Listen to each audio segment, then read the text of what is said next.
Thank you, John. I see him on in the Luminex on video on a regular basis. Even better in person to hear you and see your energy and your heart. When I think about the scorecard, first thought that comes to my mind is, do we need to keep score? I'm a relational guy. It's just like, let's just love people and let's not keep score. It's much easier that way. And since I have been on this journey of renewal in Lake Worth, which is, if you know anything about South Florida, the culture and the challenges are very different than in Indiana, where I spent 20 years at a church plant.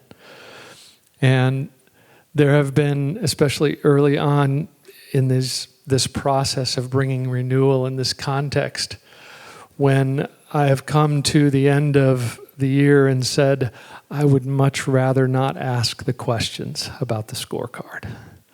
We've set goals about reaching people. We've set goals about discipling people. We've set goals about the impact we want to have on this community, and it would be so much easier not to ask the questions. Have we done that? And it is so tempting not to have a scorecard and just kind of cruise. But that's not what we do. Keith teaches Center for Church Renewal. I see a number of faces who've been through it. You know, having that dashboard, having that regular assessment, not just at the end of the year, but throughout the year, regularly asking those questions. And regardless of pandemic or upheaval in our political system or whatever it is, there are two things, there's more than that probably, but two things that are always at the top of my scorecard. Are we reaching lost people? Are we discipling people? And I hope that never changes, no matter what the conflicts or challenges we face. That we are asking the hard questions as churches. Are we living the mission? Are we reaching lost people? Are people coming to know Jesus Christ? And are we discipling people? Are we growing them up? It's really the same thing, but we do both together in reaching people and then growing them deeper in their relationship with Jesus Christ. So that said, the last year and a half has brought some incredible changes and upheaval. And there's just a list up here. You know what they are. COVID, seismic political shifts, George Floyd, and a lot of other people surrounding that, and lockdown and needs. So as our church moved into these challenges, we tried to, I always tell our folks when we make goals and we set strategic plans throughout the year, I always say, this is plan B, because God's going to show us plan A when we get there, right? It's going to change.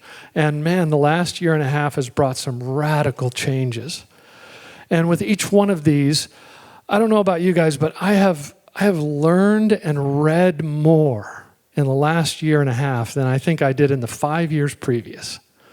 Because there was just so much I felt like I needed to learn and to grow in to help lead our people and to understand how we address what's happening in our world.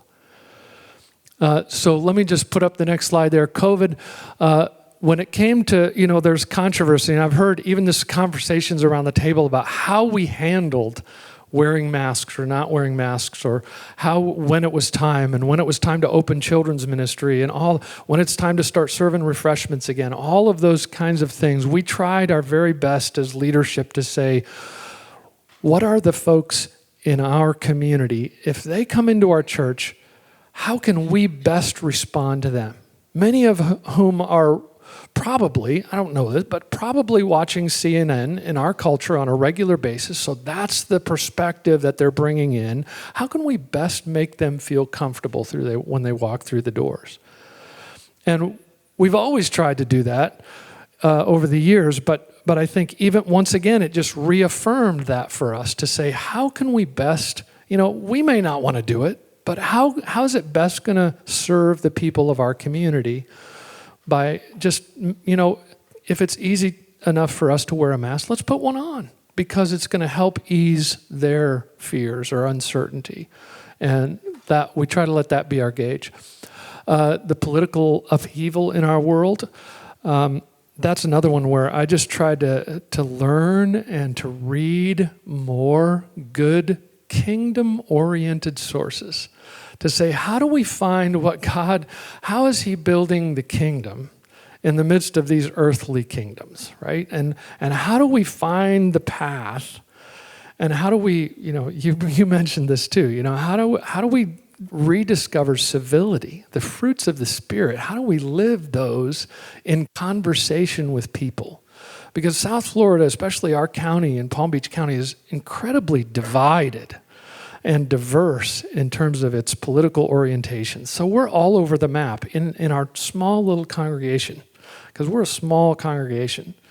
And so even in our little congregation, we're very diverse. So trying to say at the end of the day, how are we training our people to be loving and kind in a culture of contempt? Because that's what the news media teaches us how to communicate, is to communicate with contempt. That's what's going to get the point across. That's what we hear on a regular basis.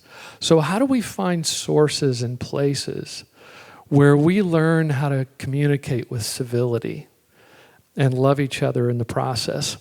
Another one in terms of George Floyd was, stay on that one, Leah, listening to our neighbors. And I had built relationships with some of the people in my community, especially my friend Tony Cato, who's the pastor of New Hope Missionary Baptist Church on the other end of Lake Worth where I live. And I just realized when all of this started coming down, I got to listen more to Tony. I got to go to lunch with Tony, and he was ready to go. And I just listened. Tony, what are you experiencing? Tell me what it's like from your perspective.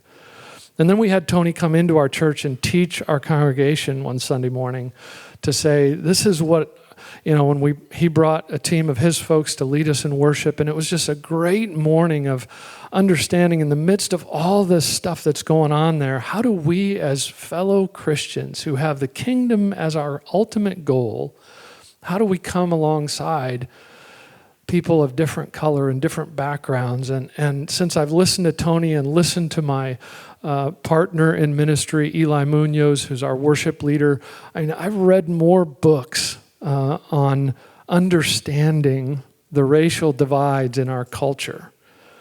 And I thought I was pretty adept. I thought I knew some stuff, and I have learned so much since all of this came about. And I hope our congregation has learned the same, as we listen to Tony, as we listen to our neighbors and said, how do we understand this from a different perspective? How do we not just stay in our bubble and, do business as usual? Lockdown needs. That was a big one for us. And as a small congregation, it's difficult for us to have the resources and the volunteers to really do things big. So partnerships are huge. We partnered with an organization called Cross Ministries. They do a summer camp in our church every summer. Oh, I should watch my time.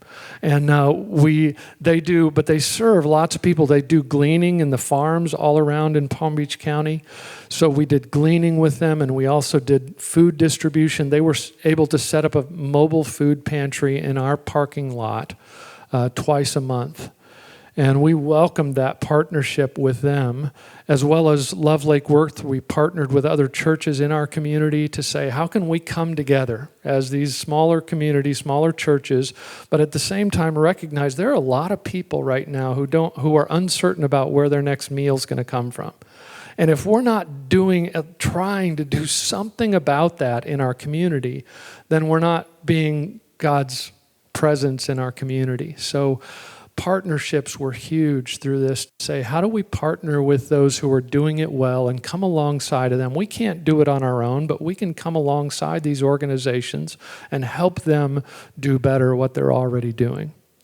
So those were some of the things that we tried to say here in a changing world with all of these major changes going on. Here's how we as a church can begin to address some of the challenges that we're facing.